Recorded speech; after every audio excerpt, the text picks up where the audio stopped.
이 웃을 일 많이 없는 이 시대에 여러분들 우리 같이 인사할 때라도 기분 좋게 웃으면서, 또 예배는 기쁨의 자리고 축복의 자리니까, 설레이는 자리니까 우리 이렇게 기쁨으로 이렇게 같이 예배 드렸으면 좋겠습니다. 다시 한번 눈빛을 찡그리지 말고 한 번 더 씩 웃어주면서 사랑합니다, 축복합니다. 사랑합니다, 축복합니다. 특별히 오늘 말씀은 마치 그 반지의 제왕 이런 거 생각나는 이런 말씀이에요. 그러니까 여러분들 좀 기대를 갖고 기쁨의 마음으로 함께 말씀 들었으면 좋겠습니다. 목사님 기도하고 말씀 전하겠습니다.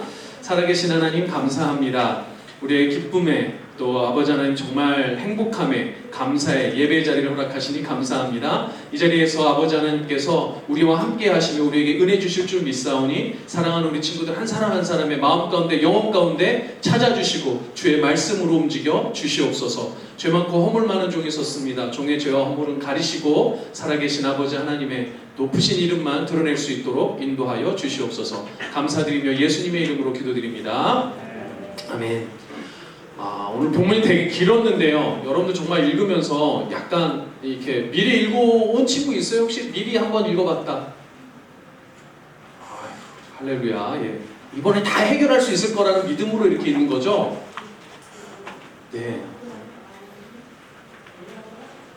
어떻게 해야 될지 모르겠네? 네. 자, 오늘 본문 말씀 이렇게 좀 보면 마치 무슨 약간 반지의 제왕 보는 느낌, 혹은 여러분 무슨 게임의 오버워치라든지 이런 게임 보는 느낌 약간 들지 않았습니까? 막 말들도 등장하고 막 이러는데, 오늘 이제 스가랴서에 등장하는 8가지 환상 중에 첫 번째 환상입니다. 그런데 이 첫 번째 환상은 모든 이 스가랴서의 환상을 아우르는 약간 소론과 같은 환상이에요. 그래서 전체적인 어떤 의미를 담고 있다는 걸 좀 기억하시면 좋겠습니다. 여러분들을 청소년이라고 하잖아요. 청소년이라고 하는데 청소년이 어떤 시기예요? 물어봅시다. 우리 동요봐. 청소년은 어떤 시기를 청소년이라고 그러니? 뭐라고? 뭘 성성? 흑역사를 형성한다고? 네, 다 개인 따라 달라요. 각자의 인생과 역사에 따라 다른데 우리 동엽이는 한참 흑역사를 쓰는 줄 아는데 빨리 백역사로 바뀌기를, 빛의 역사로 바뀌기를 소망합니다. 그래요. 우리 다른 우리 이양 친구 중에 우리 현지는 청소년의 시기는 어떤 시기라고 그래요?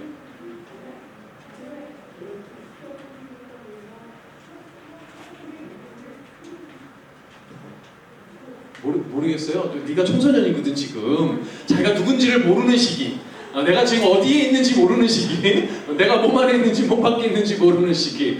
청소년, 여러분들 다 청소년이잖아요. 청소년을 얘기하는 여러 가지 명칭이 있을 수 있는데, 여러분들 사실은 여러분 청년, 그러니까 성인도 아니고 그렇다고 애도 아니고 어린이도 아닌 그 중간에 낀 시기죠. 여러분들 영어로는 여러분들이 10대라고 그래서 티네이저 이런 말을 많이 쓰기는 하지만 조금 드물게 쓰이기는 해도 종종 여러분들을 가리키는 영어 표현을 young adult라고 그래요. young adult. 그러니까 adult는 아니고 그렇다고 young도 아니고 그 애매한 중간에 낀 시기를 여러분들의 시기라고 그래요. 그러니까 아이도 아니고 어른도 아니고 약간 애매모호한 시기, 이런 시기가 여러분들 청소년 시기예요. 그러니까 여러분들을 좀 다른 표현으로 한다면 어른과 아이의 경계선에 서 있는 시기, 이렇게 표현할 수 있을까요? 여러분들은 어른도 아니고 아이도 아닌 어른과 아이의 경계선에 놓인 게 여러분들 시기입니다. 그렇다 보니까 사실 경계에 서 있다는 건 조금 불안한 시기예요. 여러분들 줄타기 이런 거 보면 줄이 이렇게 줄 한 줄 딱 있는데 줄에 이쪽에 서 있거나 이쪽에 서 있거나 안심일 텐데 줄에 딱 서 있으면 얼마나 불안하겠어요? 그러니까 경계선에 서 있다는 건 사실 되게 조금 불안한 위치. 그래서 청소년 시기에 여러분들은 불안감이 자연스럽게 드는 시기예요. 미래를 생각하면 참 두렵고 어릴 때를 생각하면 참 행복한 시기도 있는데, 그렇다고 어린 시기로 돌아갈 수는 없잖아요. 앞에 대해서 그렇다고 잘 알지도 못하고, 또 뭔가 선택도 여러분들 또래는 그런 친구들이 많아요. 이걸 선택해야 될까? 저걸 선택해야 될까? 그래서 나는 선택장애야. 이런 얘기도 하고, 그리고 여러분들 시기에 겪는 질환 중에 경계선장애 이런 것도 있어요. 그러니까 청소년 시기에 여러분들을 특징 짓는 여러 가지 표현들이 있지만 그 중에 하나가 뭐냐면 경계선에 서 있는 시기이다라고 말할 수 있어요. 그게 오늘 제목에 있는 경계선에 선 우리라는 의미입니다. 그러면 사실 우리 선생님들도 계신데 우리라는 표현을 보니까 여러분들만 그럴까 하면 그렇지 않아요. 청소년의 시기뿐만 아니라 우리 어른들의 시기도 마찬가지로 특별히 그리스도인들은 경계선에 서 있는 게 우리 그리스도인들의 모습입니다. 여러분들 같으면 예를 들면 이런 거예요. 어릴 적에 성경대로 배운 대로 치면 그리스도인이면 잘 되고 행복하고 그리고 뭐 잘 돼야 될 것 같은데 또 악하게 살면 안 되고 착하고 선하게 살면 잘 돼야 될 것 같은데 그리고 악하게 살면 안 되고 죄를 지어서 살면 안 된다고 여러분들 배운 것 같은데 여러분들 청소년의 시기가 딱 돼서 이렇게 딱 보면 그리고 여러분들이 조금 말하자면 뭐 조금 세상에 대해서 알다 보면 착하게 살고 선하게 살고 성경대로 살고 하는 게 결코 눈에 보이기에 그렇게 대단해 보이지 않아요. 오히려 조금 악하게 살고 뭐 죄도 좀 짓고 살고 이런 게 악하게 사는 사람이 더 잘 사는 것처럼 보일 때도 있다는 거죠. 여러분들이 일종의 어떤 선과 악의 경계에 놓인 위치이기도 하고 여러분들이 또 교회 안에서의 생활하고 교회 밖에서의 어떤 경계에서 애매모호한 이런 마음의 갈등이 여러분들 듭니다. 근데 이게 모든 신앙인들에게 다 마찬가지예요. 특별히 신앙생활을 열심히 하신다라고 하는 분들은 이 친구들은 그런 어려움을 겪을 수 있어요. 그래서 아니 우리 교회에서 이렇게 하라 그러면 이렇게 돼야 될 것 같은데 세상에서는 마치 그렇지 않을 때 그러니까 세상하고 교회하고 마치 되게 다른 것 같이 느껴질 때 그 묘한 경계선에 놓여 있는 게 우리의 모습입니다. 그래서 가장 힘든 경우는 이런 겁니다. 예수 믿고 교회 열심히 다니고 신앙생활 열심히 해서 잘 되고 세상에서도 괜찮으면 상관은 없는데 아니 열심히 신앙생활하고 예수님도 잘 믿고 성경대로 하는데 세상에서는 잘 안 되고 오히려 예수 안 믿는 사람들이 더 잘 되는 것처럼 보일 때 예수 안 믿는 사람이 더 잘 먹고 잘 살 때 우리 부모님은 맨날 주여 주여 하면서 나를 위해 저렇게 하면 잘 사실 줄 알았는데 나중에 우리 부모님 보니까 그렇지 않을 때 여러분들 이럴 때 사실 우리 되게 쉽지가 않아요. 그리고 여러분들도 많이 머릿속에서 이상하다는 생각을 할 수 있고 혼란을 겪게 되고 또 내가 이렇게 살아가도 괜찮은 건지 불안함도 느낄 수 있습니다.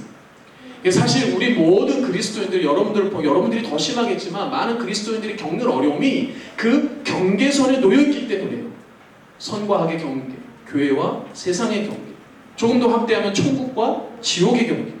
우리가 구원을 완성해 나간다고 하는 이런 입장에서 보면 아직 구원이 이루어지지 않았기 때문에 우리가 보통 얘기하는 이미와 아직 사이의 경계, 우리가 그 경계선에 놓여있는 이건 우리가 다 마찬가지예요. 그러면 그런 경계선에서 특별히 이 세상을 바라보며 우리가 할 수 있는 흔한 질문은 뭐냐? 하나님은 도대체 뭘 하고 계십니까? 아니 세상은 이처럼 악한데도 잘 먹고 잘 사는 것 같이 보일 때 나는 너무나도 신앙적으로 열심히 살고 있는데 내 삶은 그렇지 못할 때 아니 하나님은 살아계시다는데 도대체 하나님 도대체 뭘 하고 계시지? 이런 질문을 많은 신앙인들이 하더란 말이죠. 성경 중에서도 그런 질문을 하는 사람들이 있었어요.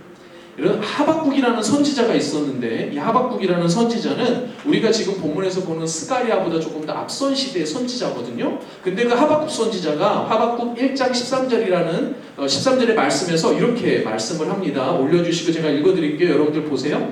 주께서는 눈이 정결하심으로 악을 참아 보지 못하시며 폐역을 참아 보지 못하시거늘 그러니까 우리가 믿는 하나님은 그런 하나님이라는 거예요. 악을 참아 보지도 않으시고 악을 미워하시는 하나님이신데 어찌하여 거짓된 자들을 방관하시며 악인이 자기보다 의로운 사람을 삼키는데도 잠잠하시나이까?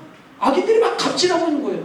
악인들이 막 의인들을 교회 안 다니는 사람이 교회를 핍박하고 교회 다니는 더 힘들어 보이는 거예요. 그럼 하나님은 정의를 사랑하시고 악인을 미워하시는 하나님인데 세상은 도대체 왜 이럽니까? 라고 하박국이 부르짖는 거예요. 아까 제가 말씀드린 대로 하박국은 스가랴보다 조금 앞선 시대의 선지자인데 이 하박국이 눈으로 목도하고 있는 장면이 뭐냐면 남유다가 하나님의 백성이 이스라엘 백성이 바벨론에 의해서 침략당하고 침탈당하고 포로로 끌려가고 멸망하는 이런 장면들을 보고 있었거든요. 그리고 이 바벨론에 아주 악한 무리들이 선한 의인인 이 이스라엘 백성들을 괴롭히는 것처럼 눈에 보이더란 말이에요. 그러니까 하박국이 이렇게 부르짖는 거예요. 하나님 도대체 뭘 하고 계시는 거예요? 하나님 어찌하여 하나님 말씀대로 하시지 않는 거예요? 라고 얘기하고 있는 거죠. 시편의 기자도 그런 고백과 탄성을 외칩니다. 시편 94편 3절에 보면 이렇게 시편 기자가 이야기하죠. 여호와여, 악인이 언제까지 개가를 부르리이까. 개가라는 건 승리의 노래. 그러니까 악인이 언제까지 승리의 노래를 부르게 하시겠습니까? 언제 우리 의인은 승리하는 겁니까? 라고 부르짖는 거예요. 그러니까 시편 기자는 그런 거예요. 우리 시편 1편에서 뭐라고 그래요? 악인의 길을 쫓지 말고 의인의 길에 서라고 그러는데 그 의인에게 뭐라고 약속하시나요? 의인은 시냇가에 심은 나무처럼 사철 열매를 맺으며 풍성한 은혜를 맺는 게 의인들에게 약속된 거예요. 항상 어딜 가든지 형통할 거라고 약속하신 게 시편 기자에게 주신 하나님의 약속인데 직접 맞닥뜨린 현실은 그렇지가 않더라는 거죠. 그러니까 시편 기자가 언제까지 악인이 이렇게 개가를 부르겠습니까? 하나님은 도대체 뭐라고 계신 겁니까? 이거 너무 이상한데요? 하나님 말씀대로 되지 않는 것 같은데요? 이 세상은 하나님이 얘기하시는 것처럼 의인이 형통하고 악인이 망하는 게 아니라 내가 눈으로 보는 세상은 악인이 대단히 형통해 보이고 의인은 오히려 핍박받고 더 힘든 것 같은데요. 도대체 하나님은 뭐라고 계시나요? 이런 질문을 우리도 할 수 있고 성경의 많은 인물들도 실제로 했었다는 거예요. 그러면 여러분과 하나님은 과연 뭘 하고 계십니까? 그리고 이처럼 불안한 이 경계에 서 있는 우리는 무엇을 해야 합니까? 이것에 대한 답을 오늘 성경에서 좀 찾을 수 있을 것 같아요. 우리가 읽은 본문에서 매우 긴 본문이었는데 그럼 이 본문에서 과연 뭐라고 얘기를 하나? 흔히 얘기하는 아까지 말씀드린 환상인데 이 환상에 대해서 몇 가지 이 환상은 상징적인 이미지가 있기 때문에 이런 것들을 좀 풀어야 돼요. 그걸 간략하게 풀고 오늘 질문에 대해서 우리 같이 한번 찾아가 보도록 합시다. 말씀드린 대로 오늘 스가랴서의 요 1장 7절에서 17절까지는 첫 번째 환상인데 이 환상의 가장 두드러지는 이미지는 8절에 등장을 해요. 우리 8절 다시 한번 볼까요? 8절에 보면 내가 밤에 보니 한 사람이 붉은 말을 타고 골짜기 속 화석류 나무 사이에 섰고 그 뒤에는 붉은 말과 자줏빛 말과 백마가 있기로 이렇게 이야기를 합니다. 그러니까 이제 스가랴 선지자가 하나님이 주신 환상으로 말씀을 딱 보는데 그 환상에 딱 뭐가 등장을 하는가 봤더니 먼저 붉은 말을 탄 한 사람이 등장을 하고 그 사람이 골짜기 속 화석류 나무 사이에 섰는데 그 뒤에는 붉은 말과 자줏빛 말과 백마 말들이 여러 마리가 있더라는 거예요. 자, 여기서 이제 중요한 첫 번째 이미지는 골짜기와 화석류 나무입니다.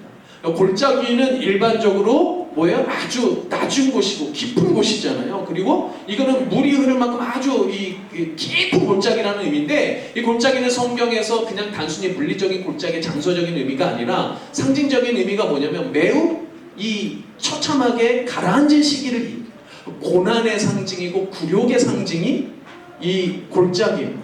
그런데 그 고난과 굴욕의 상징인 골짜기에 지금 무슨 나무가 있냐면 화석류 나무가 있어요. 근데 되게 역설적으로 이 화석류 나무는 성경에서 회복의 상징이에요. 그러니까 석류 나무잖아요. 석류 나무. 그래서 이 꽃이 피는데 꽃이 되게 아주 그 향기가 진하고 깊다고 그래요. 그리고 되게 중요한 건 이 화석류 나무는 사철나무예요. 상록수야, 상록수. 잎이 지지 않는 상록수예요. 우리 아까 시편 1편에서 뭐라고 했어요? 시냇가에 심은 나무는 항상 하나님께서 형통하게 해서 날마다 항상 사철 열매를 맺는다는 것처럼 마치 그런 것처럼 이 화석류 나무는 상록수로서 잎이 푸름이 지지 않는 사철 푸른 나무. 이는 성경에서는 상당히 중요한 회복의 상징이었어요. 그래서 이스라엘 백성들은 초막절이라는 중요한 절기에 그 집을 초막을 짓잖아요. 그 초막을 짓는데 이 화석류 나무를 많이 썼다고 그래요. 그러니까 이 화석류 나무는 회복의 상징이라는 거예요. 그럼 여러분들 일단은 장소적인 배경이 어떻게 돼요? 고난과 굴욕의 상징인 그 골짜기에 회복의 상징인 화석류 나무가 이렇게 서 있는 거예요. 근데 거기 보니까 거기 뒤에 보니까 말들이 이렇게 있는데 붉은 말, 자줏빛 말, 백말 요렇게 해석이 되어 있어요. 이게 뭐 번역본마다 약간 색깔은 다릅니다. 뭐 갈색 말도 있고 이게 약간 색깔은 다른데 원어의 의미가 정확히 우리가 본 것처럼 되어 있지 않기 때문에 그래서 이거를 여러분들 이게 붉은 말은 붉은색이니까 자줏빛 말은 자주색이니까 백말은 하얀색이니까 뭐 이렇게 해서 상징적인 의미를 부여할 수도 있는데 요한계시록에 나오는 4가지 말의 색깔이 있어요. 거기는 되게 색깔이 중요해요. 거기에는. 그런데 오늘 본문에서는 색깔이 별로 그닥 중요하지 않아요. 더더군다나 약간의 오역 비슷한 이역이 있는데 그게 뭐냐면 오늘 우리가 보면은 붉은 말 한 마리, 자줏빛 말 한 마리, 백마 한 마리 이렇게 있는 것 같은데 원문에는 이게 단수가 아니고 복수예요. 그러니까 뭐냐면 이게 말 딱 3마리 그 앞에 있는 붉은 말까지 딱 말이 4마리 서 있는 것처럼 이제 그게 아니고 사실은 말이 좀 여러 마리가 있는 거예요. 그러니까 여기 보면 이 말들로서 볼 수 있는 건 우리가 색깔의 의미나 상징이 아니라 다양한 말이 있다, 많은 말이 있다, 요 정도로만 이해하시면 돼요. 무슨 말인지 이해되죠? 그러니까 여러 말이 있더라, 많은 말이 있더라. 그리고 이걸 조금 더 의역하면 어떤 의미가 되냐면 하나님이 이 땅 가운데 베푸시는 역사는 다양하게 베푸신다는 거예요. 다양한 사람들을 쓰신다는 거예요. 요 얘기는 우리가 다음 주에 좀 더 할 거예요. 그런데 오늘 중요한 거는 여기서 보면 이 골짜기에서 화석류나무 사이에 붉은 말과 여러 말들이 이렇게 쭉 여러 말들이 있다는 겁니다. 그리고 보면 요게 이제 먼저 본 이미지예요. 그런데 거기에 보면 두 천사가 등장을 하는데 9절과 13, 14절에 보면 말하는 천사가 있어요. 말하는 천사가 있고 11절, 12절에 보면 여호와의 천사가 있어요. 여러분들 성경을 펴놓고 지금 보시면 요 두 천사가 다른 천사야. 그래서 9절하고 13, 14절에 말하는 천사는 뭘까? 말하는 천사. 여러분들 천사 눈으로 보신 분? 천사를 나는 봤다. 한 명도 없어요. 가끔 저기 우리 어린애들 물어보면 가끔 봤다고 하는 애들이 있는데 여러분들 아무도 없나 보죠? 아 그래요. 여러분들 옆에 있는 친구들 한번 봐주세요. 옆에 있는 친구들. 자, 여러분 옆에 있는 친구들. 네가 나의 천사야. 자, 웃으면서 내가 너의 천사가 되어줄게. 네. 천사는 하나님이 보내주신 하나님의 보통 어떤 일들을 담당하는 게 천사들이에요. 다양한 천사들이 성경에 등장하는데 우리는 물론 천사보다도 귀한 하나님의 형상된 존재인 줄 믿습니다. 네, 종종 하나님께서 우리 친구들을 사용하셔서 우리 선생님들을 또 사용하셔서 여러분들에게 천사와 같이 천사는 똑같은 게 아니야. 우리는 천사보다 더 존귀한 존재예요. 우리는. 자, 그런데 천사와 같이 특별한 메시지를 우리 친구들을 통해서도 줄 수 있어요. 우리 친구들이 힘들 때 옆에 친구들이 조언해 주잖아요. 성경적으로, 신앙적으로. 그럴 때 얘기에 천사와 같은 역할을 해주는 건데 오늘 이 말하는 천사는 약간 그런 천사예요. 그래서 하나님이 말씀을 주시는데 그 말씀을 풀이해주는 천사예요. 풀이해주는 천사. 그래서 9절, 13, 14절 풀이해주는 천사예요. 여러분들 꿈 꾸고 나면 막 친구한테 야 내가 꿈을 이런 꿈을 꿨는데 야 네가 이게 무슨 꿈이라고 생각해? 이런 식으로 물어보잖아요. 말하자면 그런 꿈을 해석해주는 것처럼 이 보이고 있는 환상들이 어떤 일인지 하나님의 말씀을 풀이해주는 천사가 9절, 13, 14절에 나오는 천사예요. 그런데 11절, 12절에 여호와의 천사라고 하는 이 천사는 좀 다른 천사입니다.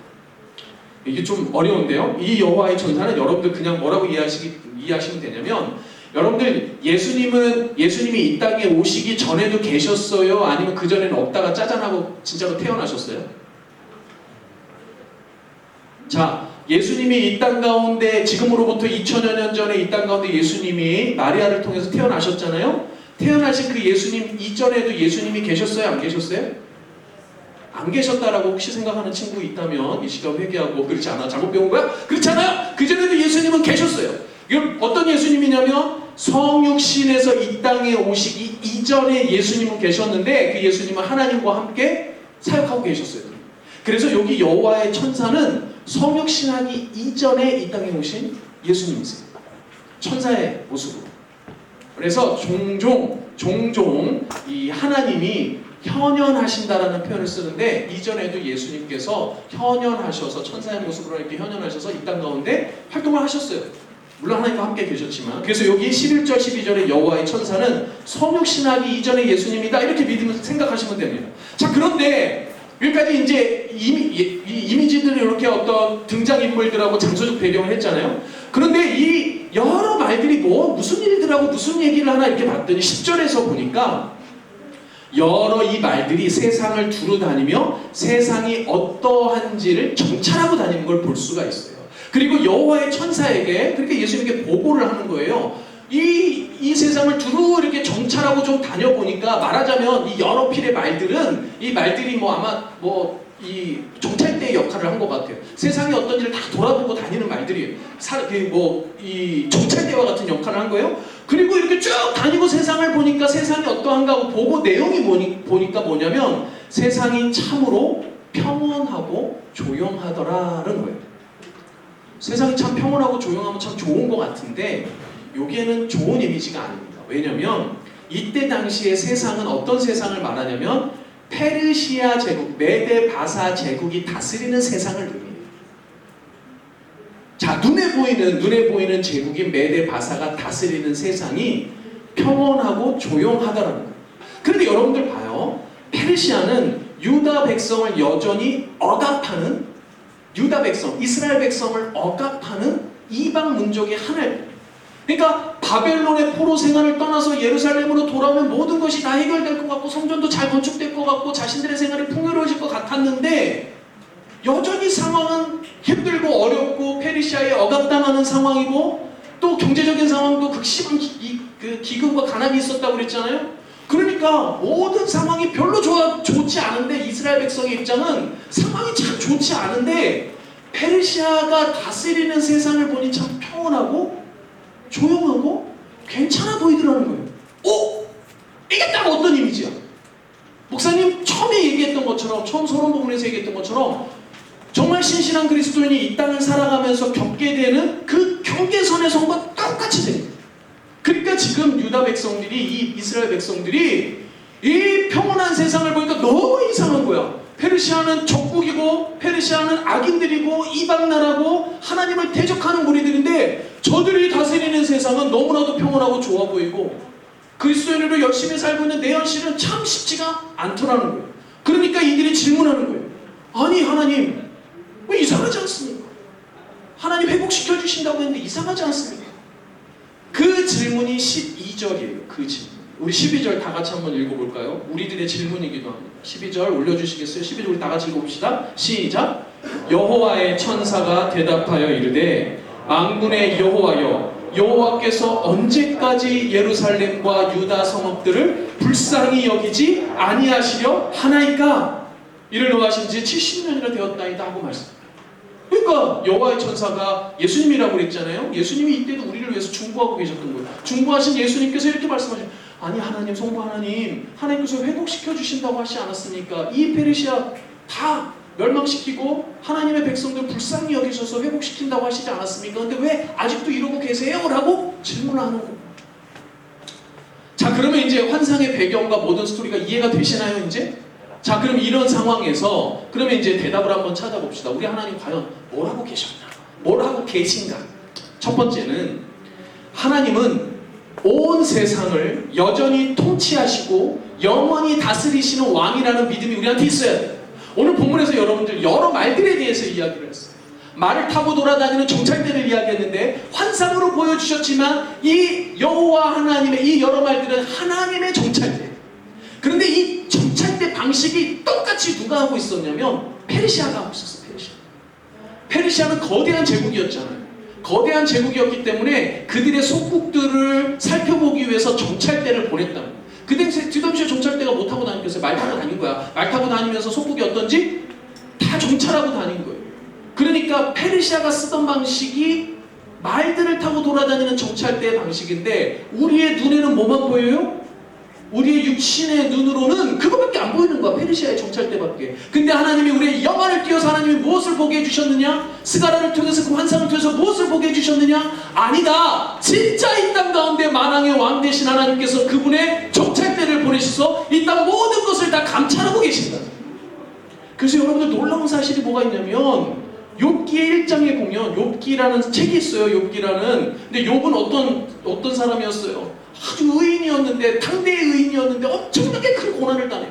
재산도 다 잃어버리고 자식들도 다 죽어버리고 막 아내도 막 욕을 하고 도망가고 막 이래 완전히 그냥 인생 완전 풍지박산나는 인생.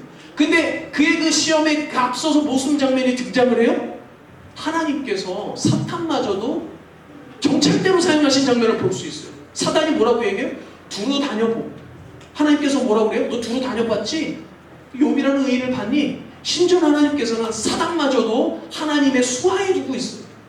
무슨 얘기입니까? 하나님이 모든 세상을 다 다스리고 있는 만왕의 왕이라는 얘기예요. 그래서 그분의 정찰대, 그분의 천사를 통해서 이 땅을 여전히 다 감찰하고 계시고 이 땅의 모든 부분을 다 알고 계실 뿐만 아니라 여러분들 개인의 삶에도 무슨 일이 있는지 여전히 감찰하시고 여전히 통치하시고 섭리하고 계시다는 거예요. 그러니까 이 믿음이 여러분들 흔들리면 안 돼요. 우리 하나님이 만왕의 왕이시고 이 땅의 주권자이시고 온 우주의 통치자시라는 걸 잊어버리시면 안 돼요. 그런데 그 하나님께서 두 번째 오늘 본문에서 뭐라고 그러느냐, 그 하나님이 우리를 위해 질투하시고 열심히 진노하신다고 되어 있어요.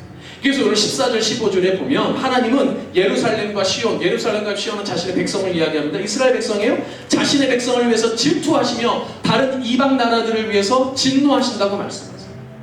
야, 질투하신다고 그러니까 여러분들 조금 하나님 무슨 질투하고 그래? 이럴 수 있는데 여기서 질투는 어떤 의미냐면 가장 강력한 사랑을 사랑하는 사람에게 나타내는 다른 표현이에요. 자, 다시 질투는 가장 강력한 사랑을 자기가 사랑하는 대상에게 나타내는 다른 표현이에요. 그러니까 제일 사랑하는 사람에게 표현할 수 있는 가장 강력한 사랑의 형태가 질투예요. 그러니까 질투한다는 건 진짜 사랑한다. 사랑 안 하는데 질투할 수 있어요? 목사님이 옆집 아줌마가 다른 남자 만난다고 질투할까요? 내가 옆집 아줌마까지 내가 신경을 쓰게 우리 교회 성도라면 모를까? 여러분들 성도라면 모를까? 근데 목사님 아내가 옆집 아저씨를 만나고 있다 그러면 목사님 눈빛이 갑자기 어떻게 바뀌어요? 질투의 화신으로 바뀌어갖고 저 옆집 아저씨 도대체 왜 만나는 거야? 왜? 목사님 와이프한테 관심이 있으니까 없으니까? 야, 관심만 있겠니? 겁나 사랑하겠지. 강력한 사랑을 우리 와이프한테 하기 때문에 질투한단 말이에요. 이해가 돼요? 안 믿는 노출이야 진짜라니까. 자, 그리고 반대로 진노는 가장 강력하게 사랑하는 사람의 대적에게 표현하는 사랑의 또 다른 형태. 이해돼요? 대상이 다른 거예요.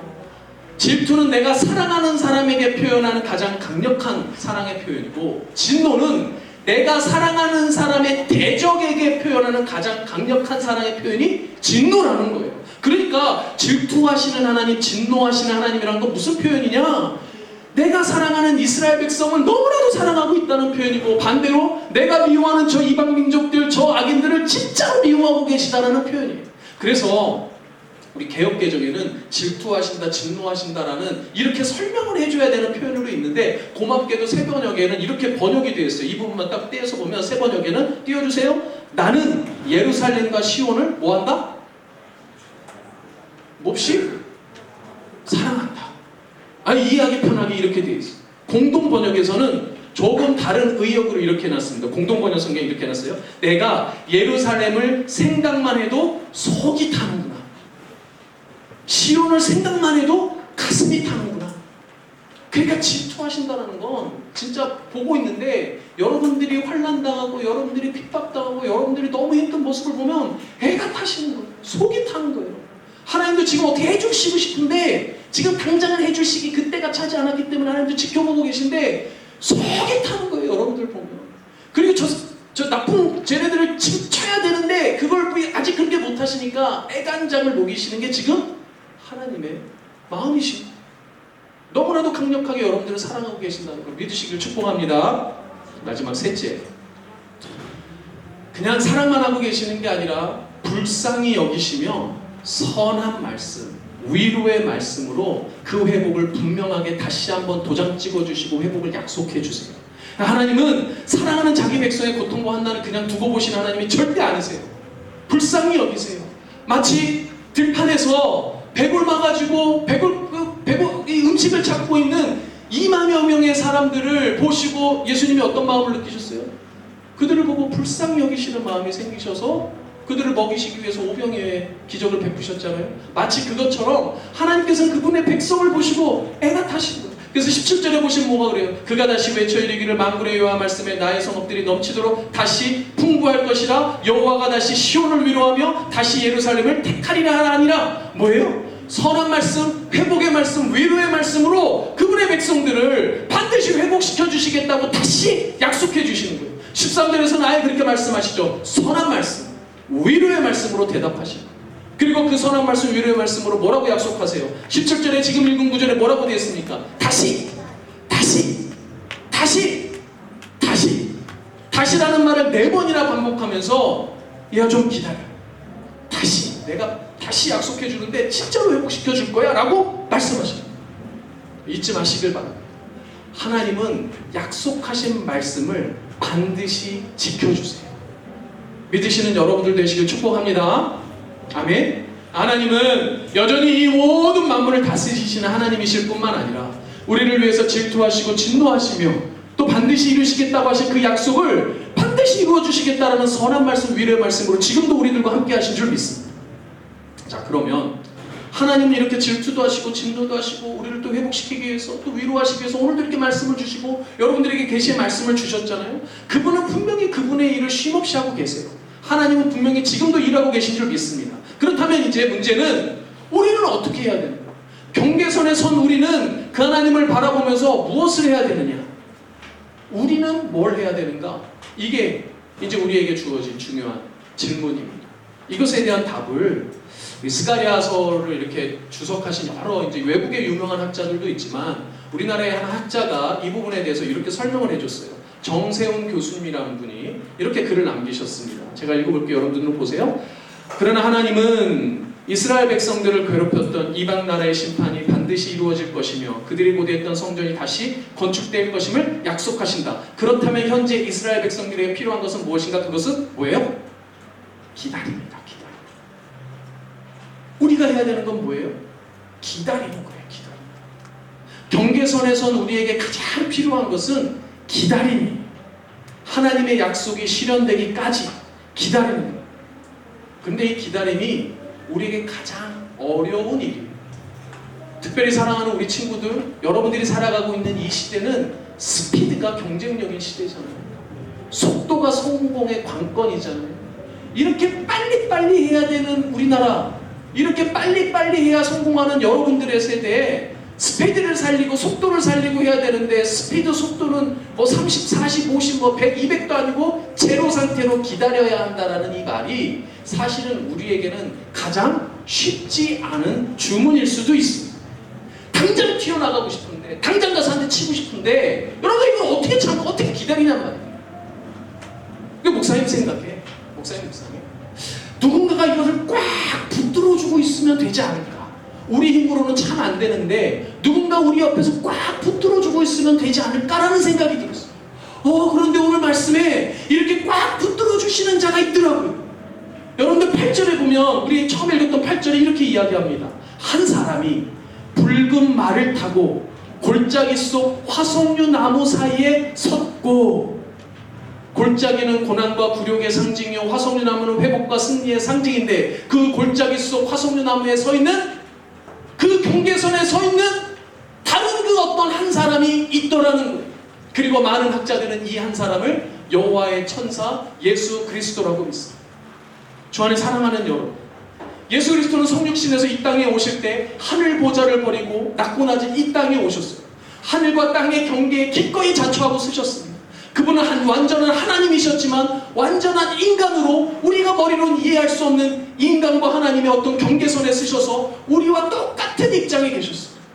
골짜기 속 화석류 나무 속 이 세상의 환난과 어려움 속에서 내 삶의 그 경계선 자리에 나와 함께 서시기 위해서 예수 그리스도가 우리 이 땅 가운데 오신 줄 믿습니다. 그래서 우리를 꽉 붙들어주고 계시는 거예요. 우리 마음이 흔들릴 때, 저 세상을 볼 때 억울하고 열받고 해서 한 대 나가서 어떻게 하고 싶을 때 우리의 손을 꼭 붙들어 주시는 거예요.